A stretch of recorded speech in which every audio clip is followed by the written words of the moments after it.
하나님 말씀 함께 보겠습니다. 오늘 우리에게 주신 하나님 말씀은 요한일서 5장 16절 17절 말씀입니다.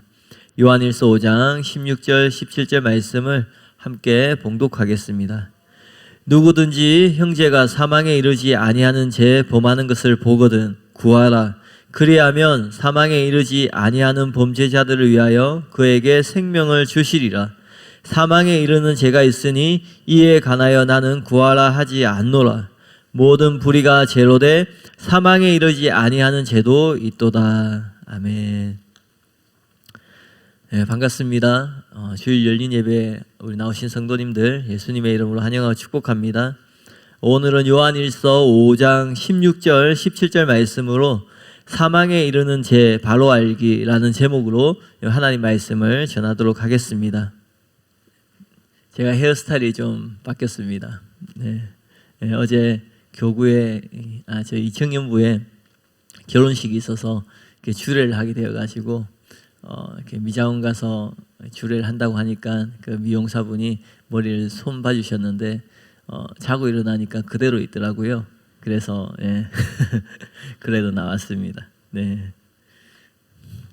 저도 좀 어색한데 여러분도 어색할 것 같아서 네. 우리가 지난주부터 사망에 이르는 죄가 무엇인지 같이 살펴보고 있는데요. 지난주 내용을 간략하게 좀 정리를 하면 여러 가지 견해가 있는데 첫 번째가 고의로 범하는 죄였어요.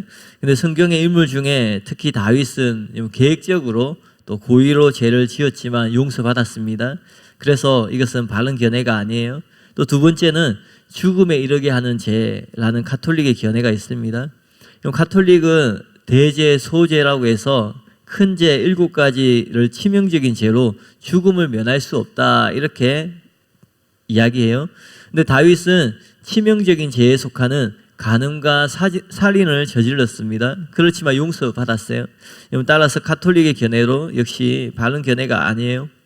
세 번째는 육체적인 죽음의 징계를 받는 죄라는 견해였어요.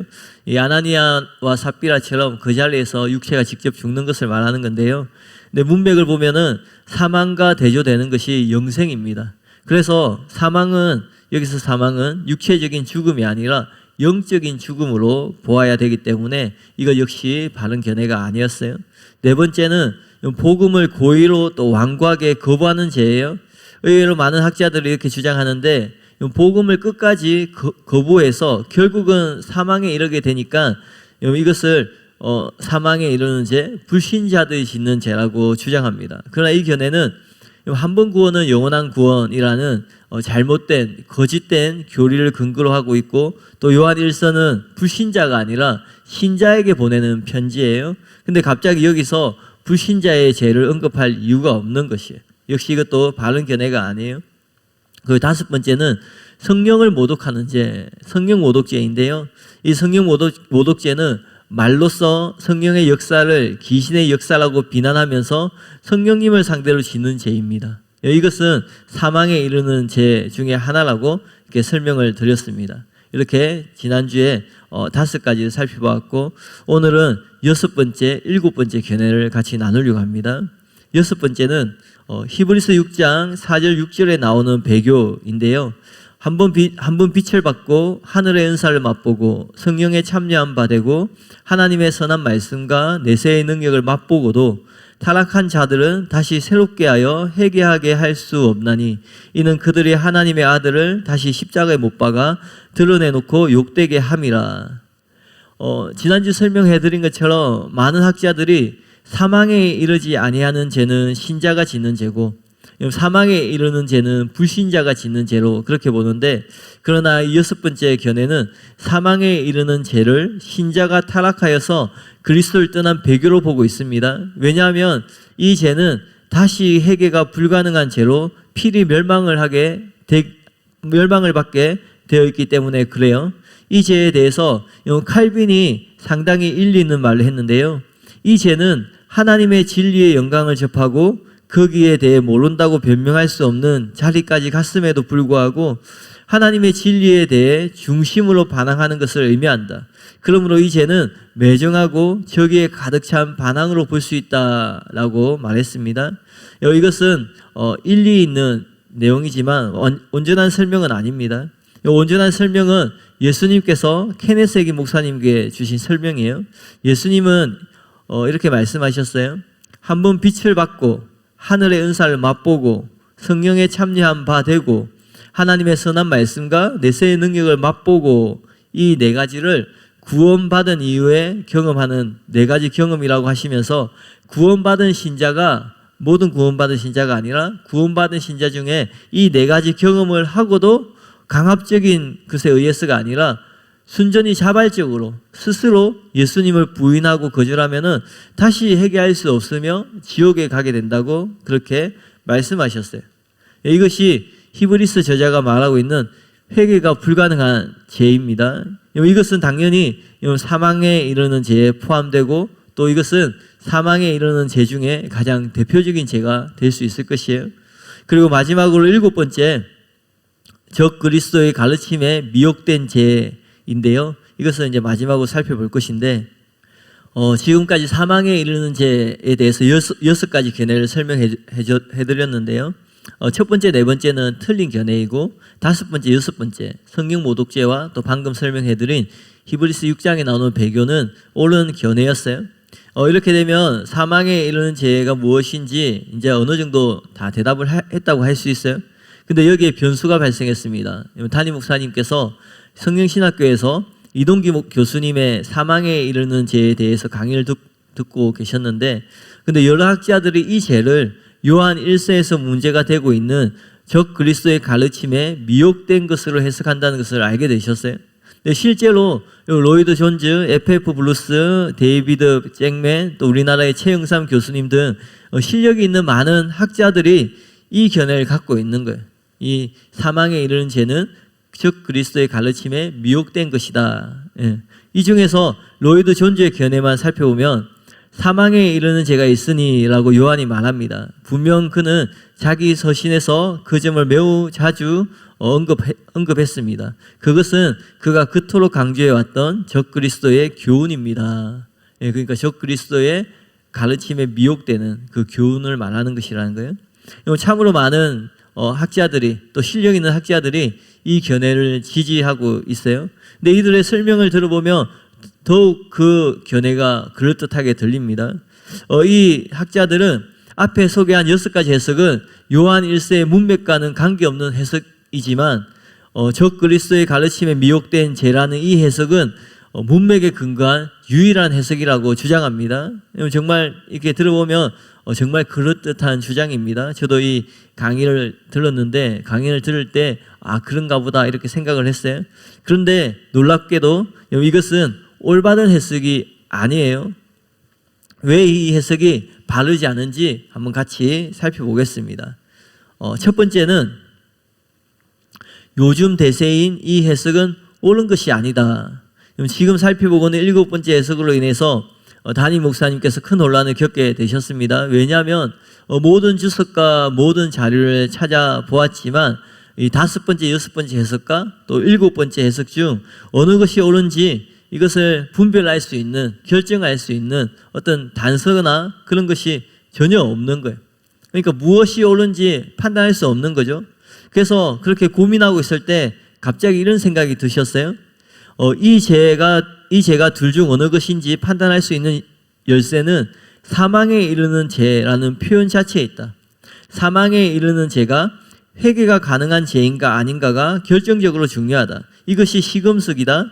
왜냐하면 사망에 이르는 죄가 회개가 불가능한 죄라면 요한일서 2장 18절 19절과 히브리서 6장 4절 6절을 비교해 볼 때 이 7번째 해석이 틀린 것이 되기 때문이다. 이게 어떤 말이냐면 사망에 이르는 죄가, 우리가 지금 살펴보고 있는 사망에 이르는 죄가 용서받을 수 있는 죄인가 용서받을 수 없는 죄인가, 이것이 정확하게 정립이 되어서 만약에 사망에 이르는 죄가 용서받을 수 없는 죄라는 것이 분명하게 정해지면 다음 두 구절을 비교해 볼 때 7번째 견해는 불가능한 해석이 된다라는 거예요. 그런 결론이 도달하는 거예요. 이 두 구절을 한번 비교하면서 읽어보겠습니다. 요한일서 2장 18절 19절 아이들아 지금은 마지막 때라 적그리스도가 오리라는 말을 너희가 들은 것과 같이 지금도 많은 적그리스도가 일어났으니 그러므로 우리가 마지막 때인 줄 아노라. 그들이 우리에게서 나갔으나 우리에게 속하지 아니하였나니 만일 우리에게 속하였더라면 우리와 함께 거하였으려니와 그들이 나간 것은 다 우리에게 속하지 아니함을 나타내려 함이니라. 히브리서 6장 4절 6절을 보면 한 번 빛을 받고 하늘의 은사를 맛보고 성령에 참여한 바 되고 하나님의 선한 말씀과 내세의 능력을 맛보고도 타락한 자들은 다시 새롭게 하여 회개하게 할 수 없나니 이는 그들이 하나님의 아들을 다시 십자가에 못 박아 드러내놓고 욕되게 함이라. 네, 이 두 말씀을 읽었는데 왜 그런지 잘 모르시겠죠. 좀 더 설명해 드리면 만약 사망에 이르는 죄가 회개가 불가능한 죄라면 이 읽었던 두 구절에 의하면 적 그리스도의 가르침에 미혹된 죄는 사망에 이르는 죄가 아니라는 것이 분명히 드러난다는 거예요. 그 이유가 무엇이냐면 용서받을 수 없는 사망에 이르는 죄는 히브리서에 나오는 네 가지 조건을 갖춘 사람들이에요. 그러니까 진짜 구원받아서 그 네 가지 경험을 한 사람들에게 해당되는 죄입니다. 그런데 요한일서 2장 18절 19절에 보면 적 그리스도에 미혹된 사람들은 이렇게 표현해요. 그들이 우리에게 나갔으나 우리에게 속하지 아니하였나니 만일 우리에게 속하였더라면 우리와 함께 거하였으려니와 이렇게 얘기를 하는 거예요. 이 말은 무슨 말이냐면 처음부터 소속이 안 되었다라는 거예요. 그러니까 처음부터 신자가 아니라 명목상의 신자였다라는 거죠. 그러니까 히브리서에 나오는 해당되는 사람들은 진짜 구원받은 신자를 말하는데 요한 1서에 나오는 이 사람들은 명목상의 신자인 거예요. 그러니까 조건이 다른 거죠. 그러니까 사망에 이르는 죄, 분명한 히브리서에 나오는 것은 분명히 사망에 이르는 죄인데 이것은 구원받은 신자가 경험하는 해당되는 죄인 거예요. 그런데 이 요한 1서에 보면 그런 신자가 아닌 거예요. 그래서 적 그리스도에게 미혹되는 죄는 사망에 이르는 죄에 해당되지 않는다는 것을 알 수 있는 거예요. 그러면 이렇게 결론을 내릴 수 있는 이유는 사망에 이르는 죄가 회개가 불가능한 죄라고 전제했을 때 그렇게 되는 거예요. 그죠? 그러면 이제 사망에 이르는 죄가 회개가 가능한지 가능하지 않는지 이것을 분명하게 정립하는 것이 이 해석의 키포인트가 된다는 것을 아실 거예요. 그래서 이 사망에 이르는 죄가 진짜 회개가 가능한 것인가 회개가 불가능한 것인가 그것을 연구하기 위해서 담임 목사님께서 먼저 원어를 살펴봤습니다. 그런데 원어를 보니까 그것을 문자적으로 해석하면 이 뜻이 사망에게로 죄예요. 단어를 보면은 좀 표현이 어색하죠. 그래서 대부분의 번역에는 이르는 이라는 단어를 추가해서 죽음에 이르는 사망에 이르는 죄라고 이렇게 번역합니다. 이것이 직역에 가장 가까운 번역이 되는 것이에요. 그런데 이 원어 번역만 가지고는 이 사망에 이르는 죄가 회개가 가능한 죄인지 회개가 불가능한 죄인지 알 수가 없는 것이에요. 또 16절에 보면 형제가라는 단어가 나오는데 이 단어가 사망에 이르지 아니하는 죄 앞에는 나와요. 근데 후반절에 사망에 이르는 죄 앞에는 이 형제가가 나오지 않습니다. 그래서 학자들은 이 형제가가 없으니까 사망에 이르는 죄는 형제가 짓는 죄가 아니라 불신자가 짓는 죄다 이렇게 주장을 하는 거예요. 또 16절에 보면은 구하라 하지 않노라 라는 표현이 나와요. 구하라 하지 않노라 이 표현을 학자들은 그 사람들을 위해서 기도하는 것을 적극 권하지 않았을 뿐이지 아예 금지하는 것은 아니다 그렇게 주장해요. 말이 좀 그렇잖아요. 구하라 하지 않노라 구하지 말라 이렇게 딱 하면 되는데 그렇게 말하지 않으니까요. 그래서 이 16절에 구하라 하지 않노라 이 표현은 그들은 회개할 수 없는 죄를 지었기 때문에 아예 기도할 필요가 없다 그것을 말하는 것이 아니라는 거예요. 그러므로 결론이 뭐예요? 사망에 이르는 죄는 회개가 불가능한 죄가 아니라고 그렇게 주장을 하는 겁니다. 이런 학자들의 주장들이 있는데 이것을 반박할 수 있는 그러한 어떤 단서나 증거가 담임 목사님께 전혀 없는 거예요. 근데 어느 날 이것을 고민하는 중 어느 날 밤에 갑자기 사망에 이르는 죄에 대한 요한일서 5장 16절이 또렷하게 떠오르면서 깨달아지기 시작하셨어요. 그러자 전에 보이지 않던 문맥이 보이기 시작하셨어요. 그것을 설명할 텐데, 먼저 요한일서 5장 16절 전반절에 보면 누구든지 형제가 사망에 이르지 아니하는 죄 범하는 것을 보거든 구하라. 그리하면 사망에 이르지 아니하는 범죄자들을 위하여 그에게 생명을 주시리라. 그리고 후반절에 보면은 사망에 이르는 죄가 있으니 이에 대하여 나는 구하라 하지 않노라 라고 이렇게 나와 있습니다. 여기서 무엇이 보이냐면 그러니까 전반절에는 사망에 이르지 아니하는 죄를 범했을 때 구하라고 해요. 왜냐하면 그 죄를 지은 사람들에게 생명을 주기 위해서. 근데 후반절에 보면은 사망에 이르는 죄가 전반전과 다른 사망에 이르는 죄가 있는데 이것을 구하라 하지 않노라라고 얘기해요. 왜 그래요? 왜냐하면 이것은 구해도 생명을 주지 않기 때문에 그렇다라는 거예요. 그러니까 사망에 이르지 아니하는 죄, 지금 제가 잘 설명하고 있고 잘 따라오고 계시죠? 네. A, B로 합시다. 헷갈리니까. A, 사망에 이르지 아니하는 죄. B, 사망에 이르는 죄. 알겠죠? 네. 그래서 A, 사망에 이르지 아니하는 죄는 구하라고 해요. 왜냐하면 생명을 주기 때문에. 그렇게 했을 때 그 죄를 지은 사람을 생명을 주기 위해서 그렇게 얘기해요. 근데 B, 두 번째, 사망에 이르는 죄. 그것은 구하지 말라고 해요. 왜 그래요? 앞에 거하고 반대되기 때문에 그런 거예요. 그러니까 앞에는 그렇게 했을 때 생명을 준다했는데 이것은 구하라 하지 않는 이유는 생명을 주지 않기 때문에 그렇다라는 거예요. 그래서 이 사망에 이르는 죄는 구해도 생명을 얻을 수 없기 때문에 구하라 하지 않노라 그렇게 말하고 있다는 거예요. 근데 그 앞에 나오는 14절 15절에 보면 좀 더 알 수 있습니다. 그를 향하여 우리가 가진 바 담대함이 이것이니 그의 뜻대로 무엇을 구하면 들으심이라. 우리가 무엇이든 구하는 바를 들으실 줄 안즉 우리가 그에게 구한 그것을 얻은 줄을 또한 아느니라. 그리고는 16절 17절이 나오는 거예요. 16절 지금 우리가 살펴보고 있는 구절이 나와요. 근데 14절 15절에 보면 무슨 내용이에요? 그의 뜻대로 무엇을 구하면 들으심이라. 기도하면 기도 응답을 받는다. 또 그 후반 15절에 보면 우리가 그에게 구한 그것을 얻은 줄을 또한 아느니라. 똑같이 기도하면 기도 응답 받는 그것을 얘기하는 거예요. 또 그 뒤에 이어 나오는 16절 전반절에도 결론이 뭐예요? 그에게 생명을 주시리라. 구하라 그에게 생명을 주시리라. 이거 똑같이 기도 응답에 대한 내용인 거예요. 그리고는 후반절에 사망에 이르는 죄가 있으니 이에 대하여 나는 구하라 하지 않노라. 그러니까 이 문장은 전체 문맥상 기도해도 응답받지 못하기 때문에 기도하지 말라라고 말하는 것이 문맥 가운데 자연스러운 해석이 된다라는 거예요. 그 이상 이렇게 설명해 드린 것을 들어보시면 이 문맥을 보면 14절부터 이렇게 문맥을 보면 구하라 하지 않노라 이것은 포기의 의미인 거예요. 왜냐하면 구해도 기도 응답을 받지 않으니까.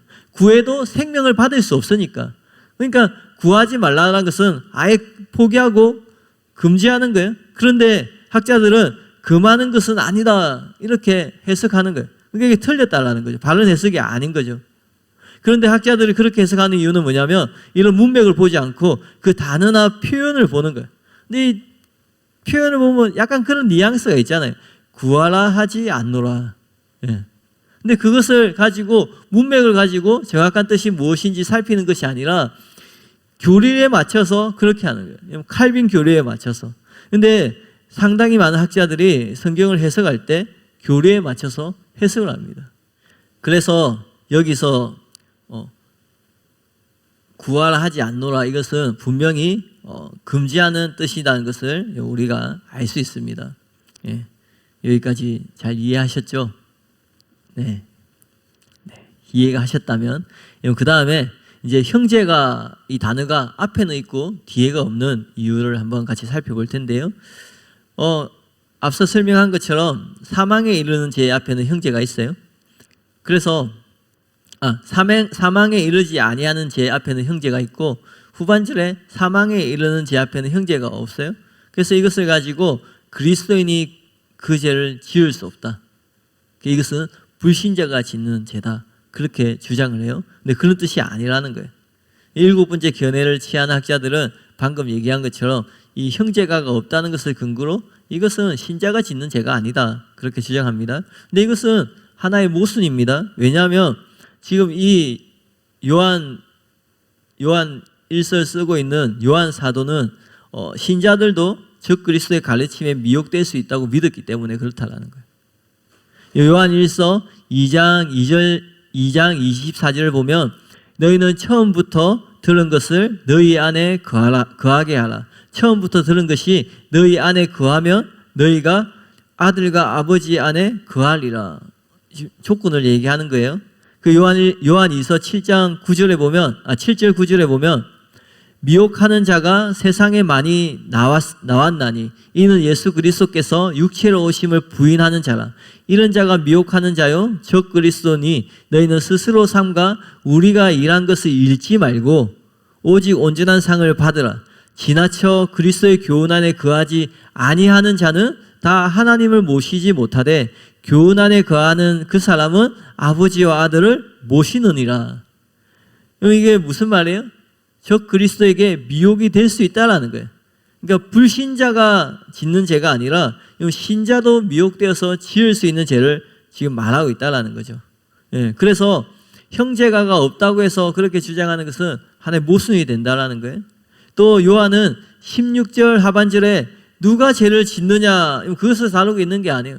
그러니까 형제가 있고 없고 그것을 얘기하면서 형제가 없기 때문에 이거는 불신자가 짓는 죄야. 학자들은 그렇게 주장을 하는데, 근데 지금 요한은 이 편지를 쓴 요한은 지금 16절 하반절에서 이 죄를 누가 짓느냐 그것을 다루는 것이 아니라 그냥 앞에서 언급한 사망에 이르지 아니하는 죄와 반대되는 사망에 이르는 죄가 있다라고 서술하고 있다라는 거예요. 전반절에 보면 형제가 사망에 이르지 아니하는 죄 범하는 것을 보거든 이렇게 얘기해요. 그러니까 죄를 범하는 것, 분명히 죄를 짓는 것을 말하고 있습니다. 근데 하반절에 보면은 그 지은이가 아니라 있으니라고 말하고 있어요. 그러니까 전반절에는 사망의 안녕. 네, 잠시 쉬었다가 하겠습니다. 본인은 얼마나 깜짝 놀랐겠어요. 제가 이만큼 놀랐으면. 네, 알겠습니다. 네, 자, 봅시다.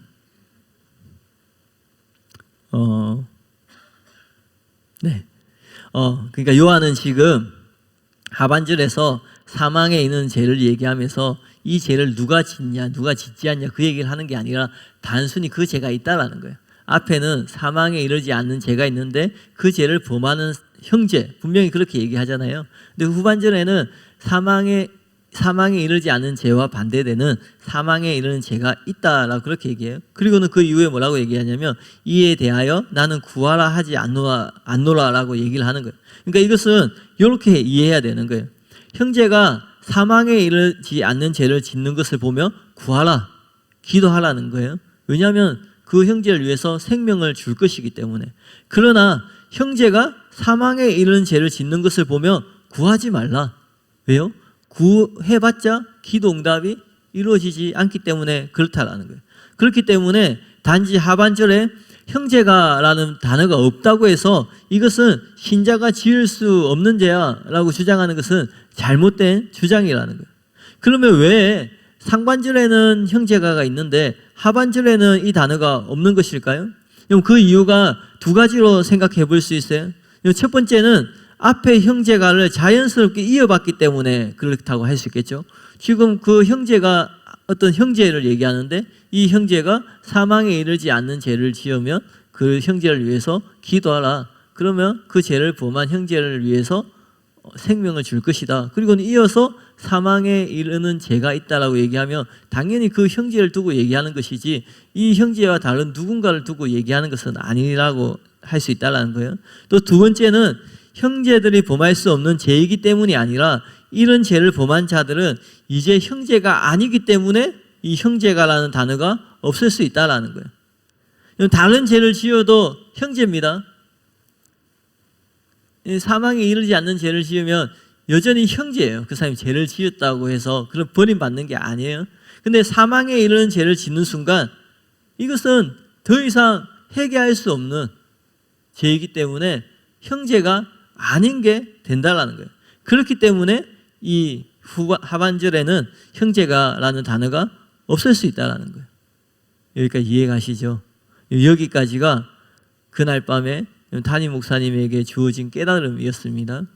근데 제가 설명해 드린 걸 잘 들어보시면 아시겠지만 이 깨달음을 통해서 사망에 이르는 죄가 신자도 지을 수 있는 죄이고 또 이 사망에 이르는 죄를 지으면 회개가 불가능하다는 것을 분명히 아셨을 거예요.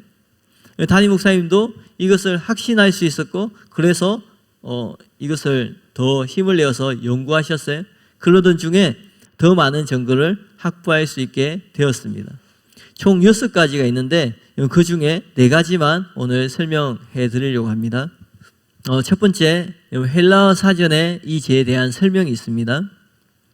그는 이 사망에 이르는 죄에 대한 이 헬라어 사전 설명을 보면요, 그는 사망에 이르는 죄를 범한 인간을 위한 중보 기도를 권하지 않는데 그것은 이러한 인간에 대한 용서 및 생명의 용납이 하나님의 뜻에 상반되기 때문이다. 이게 무슨 말이에요? 하나님께서 용서하시지 않기 때문이다 라는 거예요. 그러니까 이 죄는 회개가 불가능한 죄라는 것을 이 헬라어 사전에서 분명히 보여줍니다. 두 번째는 사망에 이르지 아니하는 이 대한 원어 비교를 통해서 알 수 있는데 캐런 존슨은 아주 중요한 말을 했는데요. 사망에 이르지 아니하는 이라는 말은 요한 문헌의 다른 곳, 곧 요한복음 11장 4절에서 발견된다. 거기서 예수님은 나사로의 병이 죽을 병이 아니라고 말씀하신다. 그러니까 사망에 이르지 아니하는 이 단어와 죽을 병이 아니라라는 이 단어의 원어가 같은 것이라는 거예요. 죽을 병이 아니다라는 말의 반대말은 뭐예요? 죽을 병이라는 뜻이죠. 반드시 죽게 된다는 병이라는 뜻이에요. 이 마찬가지로 사망에 이르지 아니하는 죄, 이 반대는 뭐예요? 사망에 이르게 된다라는 거예요. 이게 무슨 말입니까? 반드시 죽을 죄라는 거예요. 이 부분을 공동 번역과 표준 세 번역 성경에서는 옳게 번역을 하고 있는데 그 중에 하나 공동 번역을 보면 어떤 사람이 자기 형제가 죄 짓는 것을 볼 때 그것이 죽을 죄가 아니라면 하나님께 간구하시오. 그러면 하나님께서 그 죄인을 살려주실 것입니다. 사실 죽을 죄가 있습니다. 이런 죄를 지은 사람을 위해 간구하라고 말하는 것은 아닙니다. 분명하게 나오죠. 표준 세 번역에도 동일하게 죽을 죄라고 번역하고 있습니다. 그러니까 이것은 지으면 반드시 죽는다라는 거예요. 돌이킬 수 없다라는 거예요. 회개할 수 없다라는 거예요. 그렇기 때문에 사망에 이르는 죄는 회개가 불가능한 멸망받게 되는 죄가 맞다라는 거예요. 세 번째, 사망에 이르지 아니하는 죄와 사망과의 관계입니다. 어떤 분들은 사망에 이르지 아니하는 죄라는 표현 때문에 이 사망에 이르는 죄와 달리 이 죄는 사망에 이르게 하지 않는다라고 오해합니다. 왜 말이 그렇게 나와 있으니까요. 그런데 둘 다 사망에 이르게 하는 거예요. 이것을 요한일서 5장 16절에 분명히 나와 있어요. 보면은 그리하면 사망에 이르지 아니하는 범죄자들을 위하여서 그에게 생명을 주시리라. 여기 구하라 그렇게 얘기해요. 여기 5장 16절에 나오는 것처럼 사망에 이르지 아니하는 죄를 범한 형제를 위해 기도하라고 한 후 그리하면 사망에 이르지 아니하는 범죄자를 위하여 그에게 생명을 주시리라. 이게 무슨 말이에요? 구하면 생명을 주시리라. 그럼 구하지 않으면 어떻게 돼요? 생명을 줄 수 없다라는 거예요. 생명이 줄 수 없다는 게 뭐예요? 사망에 이르게 된다는 의미가 되는 거예요. 그러므로 사망에 이르지 아니하는 죄도 분명히 사망에 이르게 하는 죄가 맞다라는 거죠. 그러면 사망에 이르지 아니하는 죄, 사망에 이르는 죄, 이 두 개의 차이점은 무엇일까요? 둘 다 사망에 이르게 하는데 왜 하나는 사망에 이르지 아니하는 죄라고 표현하고 또 다른 하나는 사망에 이르는 죄라고 그렇게 했을까요?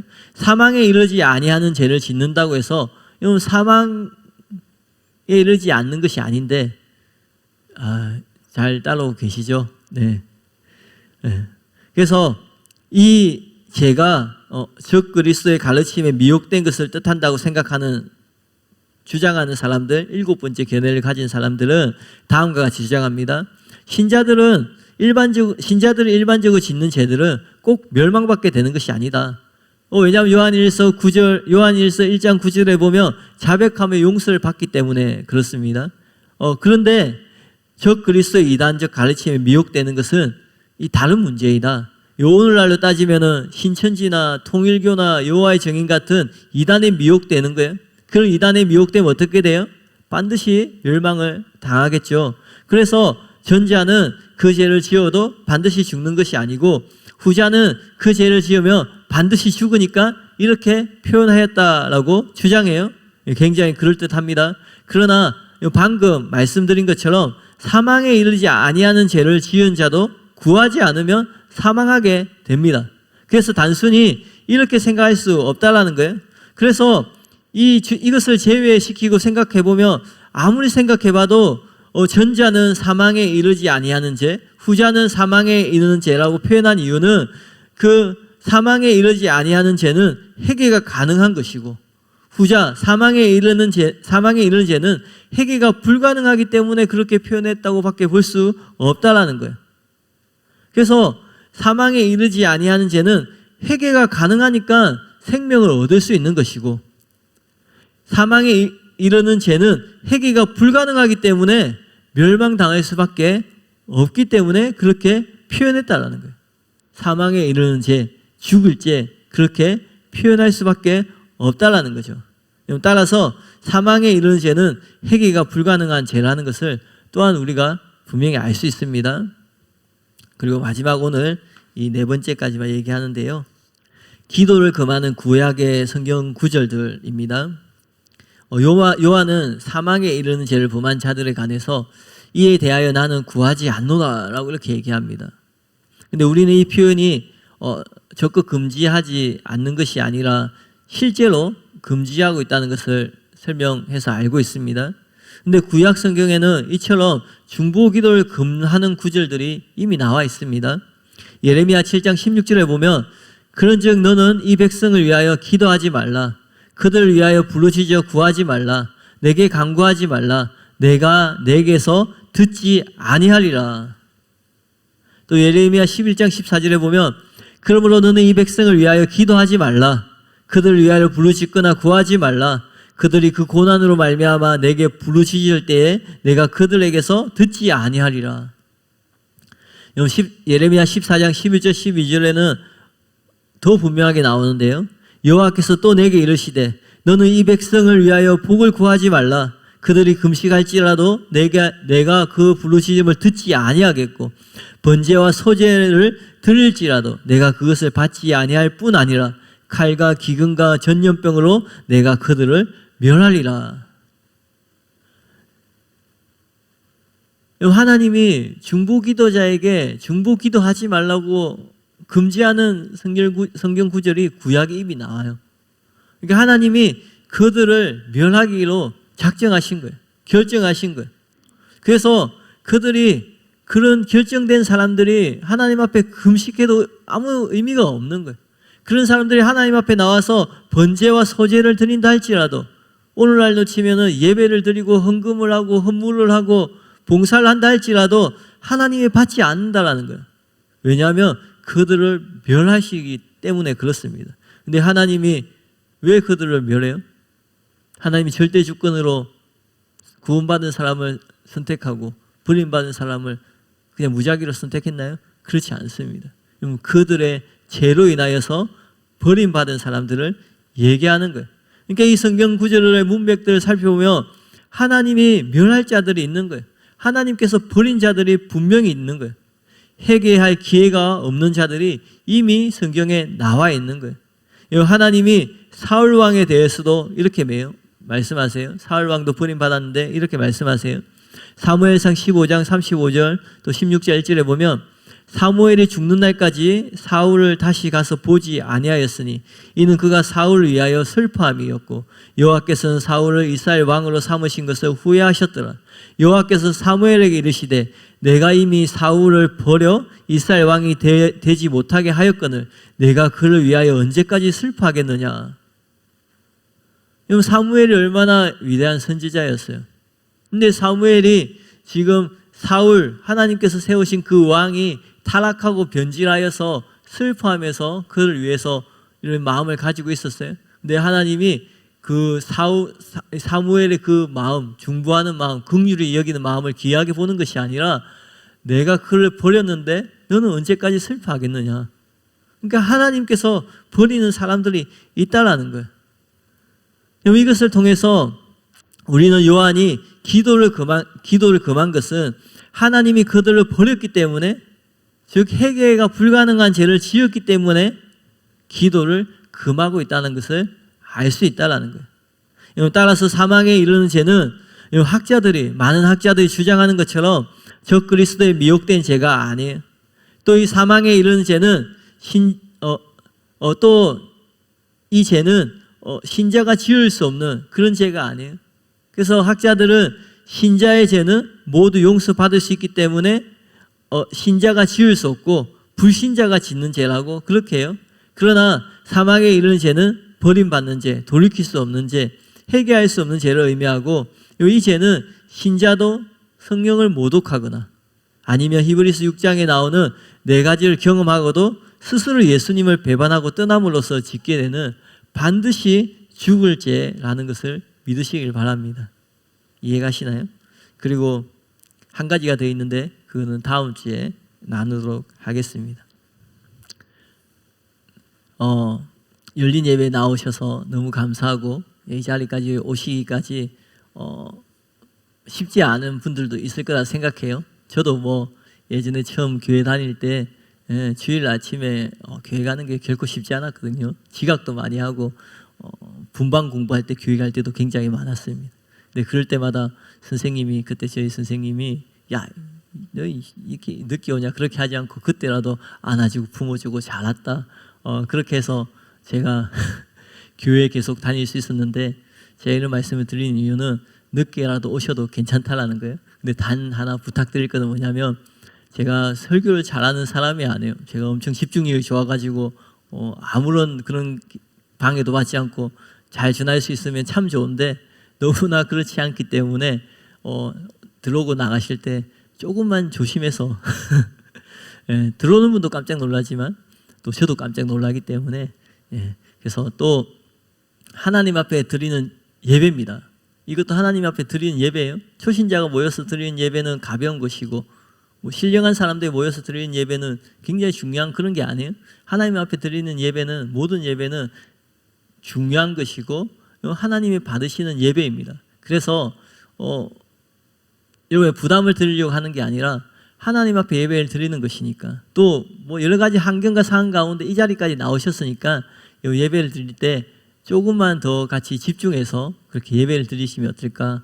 제가 집중해라는 것은 다른 게 아니에요. 핸드폰 하지 않고, 주무시지 않고, 너무 피곤하면 어쩔 수 없겠지만 그 정도, 잠이 오더라도 깨어나려고 하고, 그렇게 하면서 같이 예배를 드리면 좋을 것 같습니다. 제가 이 얘기하는데 좀 마음이 불편하신가요? 또 이 얘기하는데 또 나가시는 분이 계시니까 괜히 얘기했나 싶기도 하고, 여러 가지 마음의 부담이 있습니다. 왜냐하면 그분도 이 자리까지 나오기 위해서 얼마나 또 주변의 가족들의 기도, 또 사정, 저도 다 해봤으니까요. 어머니 교회 한번 데려가 보려고, 전도잔치 때 한번 그 자리에 앉혀 놓아 보려고 몇 달을 기도하고 섬기고 약속받고 다른 친구 전도하기 위해서 그렇게 하고, 그리고 누군가의 귀한 또 소중한 가족이 또 이 자리에 앉아 계시는 건데, 그래서 제가 원하는 것은 이 자리에 나왔을 때 부족하지만 말씀 듣는 가운데 하나님 은혜가 임했으면 좋겠고, 또 그렇게 신앙이 믿음이 생겼으면 좋겠는데, 그런데 중요한 거는 마음가짐이 바뀌지 않으면 성령님이 역사할 수 없다라는 거예요. 그러니까 굉장한 것을 말씀드리는 게 아니에요. 조금 관심 가지고 예배를 드리는 거예요. 그냥 앉아서 지켜보는 게 아니라 예배를 드리는 거. 이게 무엇이라고 말씀드릴 수 없는데 그냥 마음가짐을 말씀드리는 거예요. 그냥 어쨌든 여기까지 나왔으니까, 어쨌든 이 자리까지 오게 되셨으니까 한번 들어보자, 한번 지켜보자. 좀 더 관심을 가지고 귀 닫고 마음 닫고 핸드폰 하지 마시고. 네. 그러면 또 안 오실라나? 네. 많은 부담이 있는데, 네. 그래서 어쨌든 오셨으니까 한번 들어보시고. 저도 마찬가지였거든요. 저도 고등학교 때 처음 교회 다닐 때, 담임 목사님은 그 말씀에 빠져들어서 그렇게 말씀을 드렸는데, 저는 목회자가 되었음에도 불구하고 그러지 않았습니다. 네. 그 예배 시간에 어떤 말씀을 들었는지 사실 잘 기억도 나지 않고요, 지금은. 그리고 예배가 빨리 끝나고 뒤에 2부 순서 친구들하고 놀 거 그렇게 생각하면서 자리를 지켰던 적이 많거든요. 근데 중요한 건 뭐냐면 그 자리에 있으니까 어느 순간 하나님을 만났다라는 거예요. 제가 만약에 교회를 안 나오고 집에 있었고 주일 아침에 드라마 보고 만화 영화 보고 그렇게 지냈으면 하나님을 못 만났을 거예요. 근데 어쨌든 친구 많은 분들의 또 도움과 섬김을 통해서 그 자리에 나온 거예요. 그리고는 그 자리에 있다가 처음부터 하나님을 만나고 막 말씀을 들은 게 아니에요. 근데 그 자리에 있다가 어느 날 하나님을 만난 거예요. 하나님이 찾아오신 거예요. 막 하나님 만나려고 한 것도 아니에요. 그냥 그 자리에 앉아 있었는데 하나님이 찾아오신 거예요. 그전에도 말씀을 많이 들었는데 하나님이 계신지 안 계신지 잘 몰랐는데 그 순간 하나님이 계시다는 확신이 확 들어오는 거예요. 부인할 수 없는 하나님이 계시구나. 예수님이 정말 나의 죄를 위하여서 죽으셨구나. 예수님이 진짜 구원자시구나. 어떤 이성적인 논리적인 설명이 아니고 그냥 마음에 확 들어온 거예요. 그리고는 그때부터 신앙생활이 시작된 거예요. 중요한 것은 이 자리에 계시는 거예요. 그런데 그냥 계시면 그 기간이 길어질 수 있어요. 저도 교회 나온 지 1년, 2년 세례도 받고 다 했는데 예수님 안 믿는데 세례 받고 그랬는데 근데 나중에 예수님 만나게 된 거예요. 근데 조금 더 일찍 예수님 만났다면 제가 고3이 되는 겨울에 예수님 만났거든요. 예수님 만나자마자 마음의 열정이 불타는데 고3이 되니까 이렇게 그 당시에는 딜레마에 빠지는 거예요. 공부도 해야 되겠고 성경도 읽어야 되겠고 찬양도 듣고 싶고 이렇게 그렇게 돼서 그렇게 고민한 적이 있는데 만약에 좀 더 여유가 있을 때 시간이 있을 때 우리 인생은 한정적이잖아요. 끝없이 살아가는 게 아니라 분명한 끝이 있고 하루가 지나면 지날수록 남은 시간은 점점 줄어드는 것이기 때문에 원하는 것은 더 일찍 예수님 만나고 더 일찍 하나님 알고 그래서 하루라도 더 빨리 여러분의 존재가 어떤 존재인지 하나님이 여러분을 얼마나 귀하게 여기시는지 하나님이 여러분을 얼마나 사랑하시는지 똑같은 삶을 살아가는데 그것을 알고 그것을 모르는 삶은 굉장한 차이가 있거든요. 진짜 행복, 진짜 만족, 진짜 사람들이 줄 수 없는 세상이 줄 수 없는 평강을 누리고 하루라도 더 그렇게 살기를 바라는 그런 마음으로 네. 그렇게 말씀드렸습니다. 네. 어쨌든 감사합니다. 네. 어쨌든 늦게라도 이 자리까지 나오신 거 감사하고 또 계속 그 자리 지켜주시는 거 너무 감사하고 네, 감사합니다. 우리 시간에 들은 말씀을 생각하면서 같이 기도할 텐데요. 사망에 이르는 죄가 분명히 있어요. 근데 이것은 불신자가 짓는 죄가 아니라 신자가 짓는 죄예요. 그리고 이것은 담임 목사님의 말씀을 통해서 배운 것처럼 성령을 모독하는 죄예요. 그래서 하나님의 역사를 함부로 말하시면 안 돼요. 교회에서 사역하는 것뿐만 아니라 다른 가정에서 누군가가 자기의 간증을 얘기하면서 하나님 역사하셨다고 얘기했을 때 그것을 그냥 축하해주고 그냥 축복해주고 그냥 기도해주고 박수 쳐주면 돼요. 근데 내 마음이 삐뚤어져 가지고 그러면 안 돼요. 하나님이 그 가정에 그렇게 역사하셨는데 그게 하나님의 역사든 아니든 사실은 크게 중요한 게 아니잖아요, 나는. 근데 그것을 삐딱하게 보면서 하나님을 모독하거나 성령이 모독하는 말을 절대로 해서는 안 됩니다. 그리고 그런 분이 계세요. 내가 이런 죄를 지은 것 같습니다. 왜냐하면 내가 주님을 거절하고 내가 주님을 부인한 적이 있습니다. 근데 히브리서에 나오는 것은 그 네 가지를 경험한 사람들이, 초신자를 얘기하는 게 아니에요. 그냥 예수님 믿으면서 신앙생활하면서 마음이 왔다 갔다 하는 그것을 말하는 게 아니라 분명한 확신을 경험했고 분명한 하나님의 은혜를 경험했고 하늘의 신령한 것을 맛보았고, 그런 사람이 하나님을 배반할 때, 배교할 때, 거절할 때 짓는 죄가 히브리서 6장에 나오는 죄인 거예요. 근데 간혹 신앙생활 하다 보면은 마음이, 신앙이 왔다 갔다 하잖아요. 근데 어쩔 때 그렇게 되면은 마음에 큰 근심을 가지는 분이 계세요. 근데 그런 죄가 아니라는 거예요. 그래서 그런 마음도 생각하면서 우리 시간에 같이 기도했으면 좋겠습니다. 우리 시간에 말씀을 생각하면서 우리 시간에 자기를 또 살피면서, 또 여러분이 이렇게 열린 예배 나오시는 거 너무나 귀한데 이 예배 나오는 이 시간, 예배 드리는 시간이 그냥 보내는 시간이 되지 않도록, 또 이곳에 계신 성숙한 우리 성도님들, 자기 가족을 모시고 오신 분들, 자기 가족뿐만 아니라 이곳에 함께 예배드리는 우리 초신자분들, 또 가족분들이 하나님을 알 수 있도록 우리 시간 함께 중보하면서 같이 기도하겠습니다.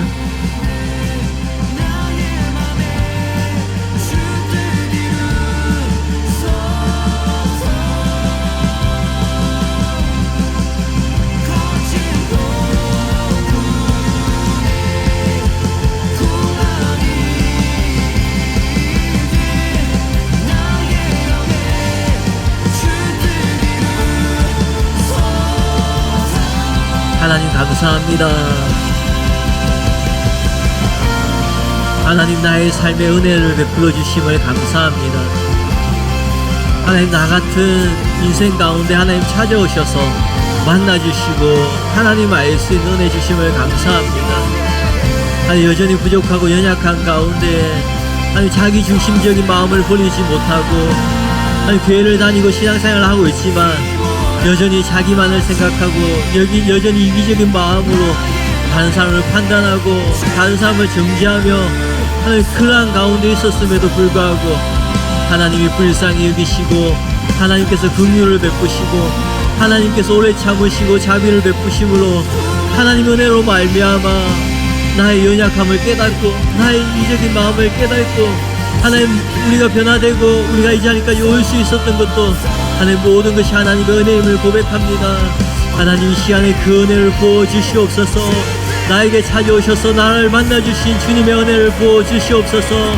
나에게 성령을 부어주셔서 빛을 비추어주셔서 나의 이기적인 마음 나의 연약함을 보게 하셨던 그 은혜를 이 시간에 부어주시옵소서. 너무나 귀한 우리 성도님들 한 사람 한 사람 주님 이 시간에 만나주시고 역사하여 주시옵소서. 성령님 이 시간에 충만하게 임하여 주시옵소서. 하나님 너무나 소중한 가족, 너무나 사랑하는 부모님, 너무나 사랑하는 배우자, 너무나 사랑하는 형제자매, 너무나 사랑하는 자녀들, 하나님 그 영혼 한 사람 한 사람 주님께 올려드립니다. 하나님 그 영혼을 받으시고 하나님 역사하여 주시옵소서. 그 마음을 두들기시고 그 마음을 땅에 찾으신 하나님, 내가 나의 사랑하는 가족을 구원하고 내가 나의 사랑하는 가족을 신앙생활하기를 원하는 것보다 더 간절한 마음으로 더 열심으로 그 영혼을 구원하기 원하시는 하나님 아버지의 마음을 이 시간에 바라봅니다. 지옥의 문턱에서도 그 영혼을 구원하기 위하여서 모든 열심으로 최선을 다하여서 모든 환경을 주장하시는 그 하나님을 바라봅니다. 하나님 이 시간에 은혜를 부어주시옵소서. 하나님 이 시간에 역사하여 주시옵소서. 사랑하는 가족들의 심령 가운데 주님 은혜를 부어주시옵소서. 그 심령이 하나님 말씀 앞에 반응할 수 있도록 하나님 역사하여 주시옵소서. 하나님 만나 주시옵소서. 하나님 그 영혼을 만나 주시옵소서. 하나님이 계시고 하나님이 살아계시고 하나님이 사랑하시고 하나님이 존귀하게 여기시고 한 번도 그 인생을 떠나지 않고 그 인생 가운데 함께 하셨던 그 하나님의 손길을 하나님 경험할 수 있도록 하나님 이 시간에 역사하여 주시옵소서.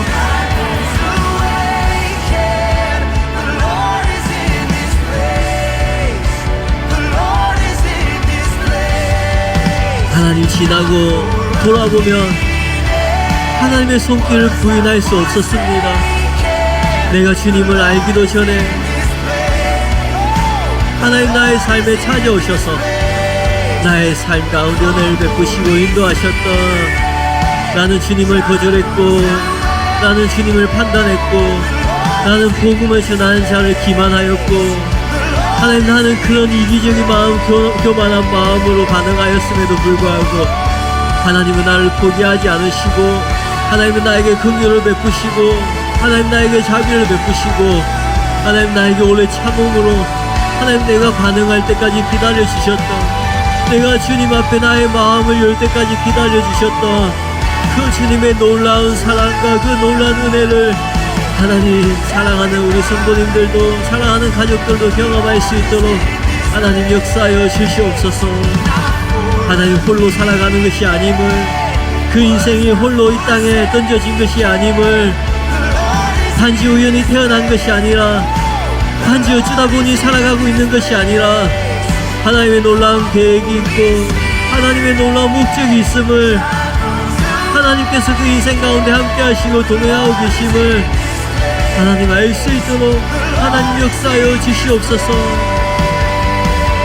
성령님이 시간에 충만하게 임하여 주시옵소서. 성령님이 시간에 충만하게 임하여 주시옵소서. 하나님 여러 가지 하나님 상황 가운데에서, 고통 가운데에서, 고뇌 가운데에서 하나님 탄식함의 자리에 나온 하나님 성도님이 계십니다. 하나님 그 마음을 만져주시고 위로하여 주시옵소서. 홀로 그 상황 가운데 처해 있는 것이 아님을 하나님 깨달을 수 있는 은혜를 부어주시옵소서. 하나님이 비록 느껴지지 않을지라도 하나님이 함께 하시고 하나님께서 지키시고 보호하고 계심을 하나님 알 수 있도록 은혜를 부어주시옵소서. 다니엘의 새 친구가 풀무불 가운데 던져질 때에 그 가운데 하나님이 함께 하시는 것처럼 하나님의 은혜가, 하나님의 보호하심이 우리의 삶 가운데, 우리의 인생 가운데, 우리의 가정 가운데 있음을 하나님이 경험할 수 있도록, 깨달을 수 있도록 하나님 은혜를 부어주시옵소서. 아, 하나님이 계시구나, 하나님이 살아계시구나, 하나님이 참 하나님이시구나, 예수님이 진정한 구원자시며 예수님이 진정한 왕이시며 예수님만이 소망이시구나. 아무 소망 없는 나의 인생 가운데 소망이 생기고 아무런 목적이 없는 나의 인생 가운데 목적이 생기고 살아가는 이유도, 존재하는 이유도 몰랐던 나의 삶 가운데, 나의 인생 가운데 내가 살아가고 내가 존재하는 그 이유, 그 가치를 알아갈 수 있도록 하나님 역사하여 주시옵소서. 하나님 또한 이 시간에 진리의 말씀을 들었습니다. 사망에 이르는 죄가 분명히 있습니다. 이것은 돌이킬 수 없는, 해결할 수 없는 신자가 짓는 죄입니다. 하나님, 내가 그 죄를 짓는 교만함에 빠지지 않도록 하나님 은혜를 베풀어 주시옵소서. 나의 마음을 지키고 나의 입술을 지키고 나의 생각을 지킴으로, 하나님 말씀 가운데 나의 마음을 지킴으로 하나님 사망의 이르는 그 죄를 범하지 않도록 하나님 은혜를 베풀어 주시고 하나님 역사하여 주시옵소서. 하나님 또한 하나님 사망에 이르는 죄를 지은 것이 아닌데 근심하고 걱정하는 성도님들이 있을 수 있습니다. 하나님 그들 가운데 찾아가셔서 사망에 이르는 죄가 무엇인지 분명히 알 수 있도록, 이 말씀을 통해서 알 수 있도록 은혜를 베풀어 주시고, 그래서 그 근심 가운데, 염려 가운데 자유하며 정말 하나님의 은혜를 누리며 하나님의 사랑을 경험할 수 있도록 하나님 그 인생이, 그 삶이 회복되고 변화될 수 있도록 하나님 역사하여 주시옵소서. 성령님이 시간에 충만하게 임하여 주시옵소서. 사랑하는 성도님들의 심령 가운데, 삶 가운데 하나님 충만하게 임하시고 하나님 동행하시고 주님 역사하여 주시옵소서. 하나님 귀한 성도님들 한 사람 한 사람 예수님의 이름으로 축복합니다. 그 삶을, 그 가정을 예수님의 이름으로 축복합니다. 그 하시고 있는 일들을, 그 사업을, 그 직장을, 하나님 그 학업을 예수님의 이름으로 축복합니다. 하나님의 놀라운 은혜와 호의가 충만하게 임하게 하여 주시옵소서. 사랑하는 성도님들을 통하여서 주님 홀로 높임 받으시고 주님 홀로 영광을 받으시옵소서. 하나님 감사합니다. 이 모든 말씀을 살아계신 예수님의 이름으로 축복하며 기도하였습니다. 아멘.